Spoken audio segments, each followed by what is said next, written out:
If you have been accused of domestic violence and you know you didn't do it, but the other side has photographs, has proof, is alleging that you caused injuries, then this video is for you because I'm going to be going through 9 different factors that I go through when attacking an injury that I don't believe my client caused. My name is Veronica. I'm a domestic violence defense attorney here in California, and I help people put their cases behind them so that they can enjoy their lives and their freedom. I'm also the creator of a course called Defeat the DVRO, in which I teach you from start to finish everything that you need to know to win your restraining order hearing. So if that is an issue that you are dealing with, you can get your free first class in the course via the link in the description box down below. Okay, so let's jump right in. 9 ways to attack injuries that someone is saying that you caused but are either not caused by you or are completely fake. Number 1, the first thing you want to look at is, does the location of the injuries on the alleged victim's body make sense with what they are saying occurred? If they're saying that you grabbed their arm and threw them to the ground, but you're right-handed, yes, you could still reach out with your left hand, but chances are the injuries would be to their left arm. So if it is to their right arm, then that does not necessarily make sense. And that is just one simple example, but you really want to think about, okay, if what the alleged victim is saying happened actually happened, what kind of injuries, if any, would they have? And is that what they have, right? So if you push them from behind, but the back of their head is what they're saying was injured, does that make sense? It could, if they explain that, then they tripped over something and then they somehow fell backwards. Maybe it makes sense, but you really want to go into all of those details, because when you are making up a story, when you are telling a lie about how a physical injury occurred, unless you're, a master choreographer or something, chances are that you're going to get some details wrong and it is not going to quite make sense. Number 2, if there is a bruise, does the way that the bruise looks make sense with when the alleged victim or the cops claim that it happened? So I'm going to show you a chart here of how bruises should look at different times, at different ages. Over the past 11 years that I've been doing this, there have been many times where there's a photo of a bruise that is light brown that was taken by the cops the night that this alleged domestic violence occurred, or that the alleged victim is saying occurred, or maybe it's already really purple when the cops got there and the alleged victim says that this happened when you grabbed her on the arm.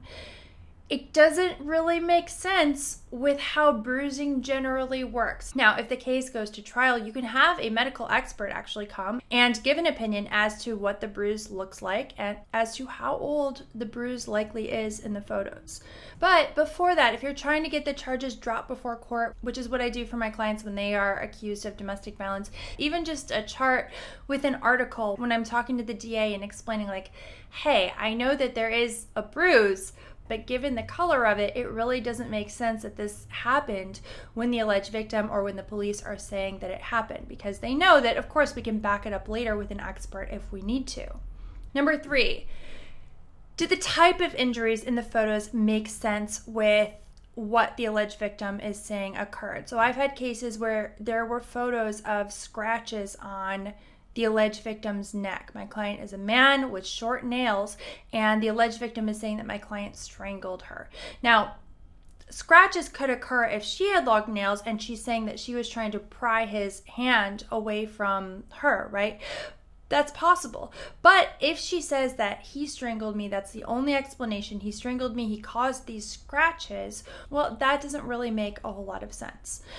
Number 4, is it a filter? Okay, I've had actually more than one case in which the alleged victim used some sort of filter on their own photos to show that they had a bruise. This is more common in domestic violence restraining order cases than it is in criminal cases, because for criminal, the cops are usually the ones taking the photos. And for one of the cases that I had, the bruise that the alleged victim said she had for a restraining order, it looked too fake. It looked strange, and I actually went to Snapchat, I tested out a bunch of the filters, and I matched up the filter that she had used on her photo with an actual Snapchat filter.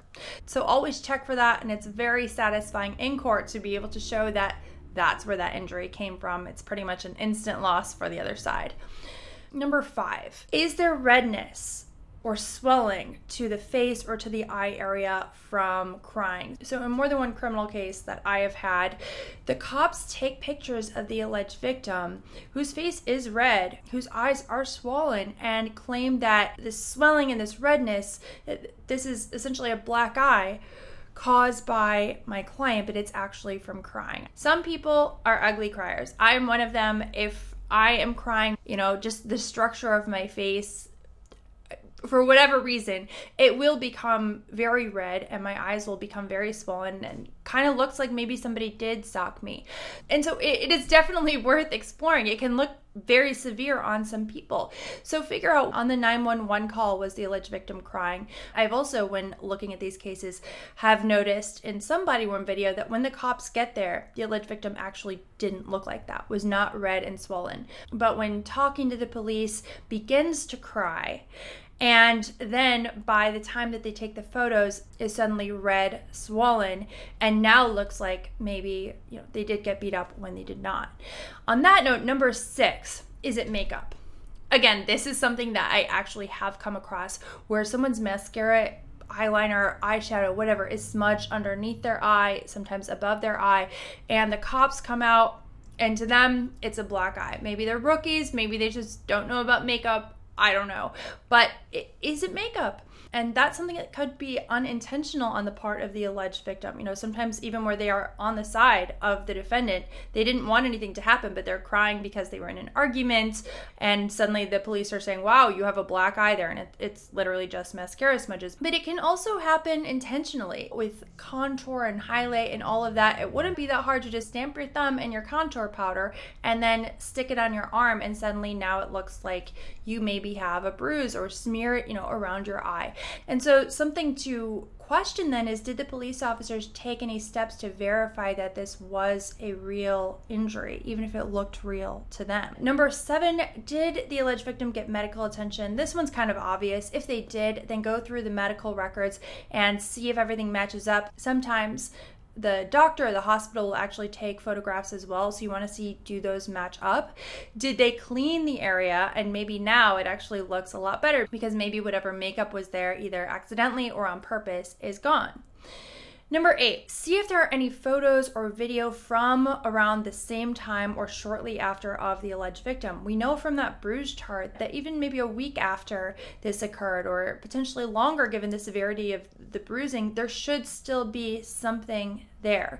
So it's important to check social media for this. If there is ring video that might have captured the alleged victim, it's important to check that too. If the alleged victim went back to the police station later on, sometimes even a few days later, to talk to the detectives and get interviewed, you want to look and see, okay, is that alleged injury, is that still there? Number 9, did anyone see the alleged victim shortly after this, in the week or so after? Did they go to work? Did they go to school? What about family, friends? Did anyone see them after who could testify as to their injuries or their lack thereof?